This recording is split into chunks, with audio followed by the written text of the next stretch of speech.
డబ్బుతో చేసేది మాత్రమే ఎప్పుడూ సహాయం కాదు. మనసు ఉండాలే కానీ కొన్ని మంచి మాటలతో కూడా ఎంతోమందికి సహాయపడవచ్చు. జ్ఞానమే సంపద అయితే మిమ్మల్ని మీరు ప్రశ్నించుకోండి, నేనెంత ధనవంతుడనని. మీకు మర్యాద దొరకని చోట మీ కాలికి వేసే చెప్పులనైనా వదలొద్దు.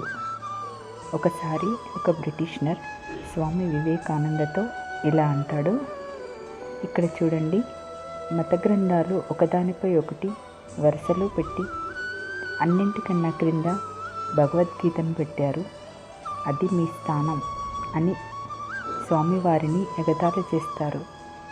అప్పుడు స్వామీజీ నవ్వుతూ, మీరు సరిగానే పెట్టారు, భగవద్గీతనే అన్ని మత గ్రంథాలకు ఆధారం.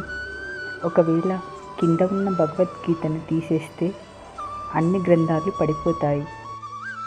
మీరు ఈ గ్రంథాన్ని ముందుగా పెట్టారు అంటే మొదటి స్థానం భగవద్గీతనే అని ఒప్పుకున్నట్లే కదా అని అంటాడు.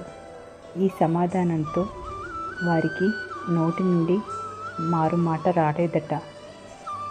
విజయం ఒక్క రోజులో రాదు, కానీ కష్టంతో పాటు ఓపిక పడితే ఏదో ఒక రోజు ఖచ్చితంగా వస్తుంది.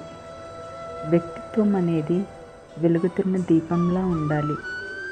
ఎందుకంటే దీపం పూరి గుడిసెలో అయినా ఇంద్రభవనంలో అయినా సమానంగా వెలుగుతుంది.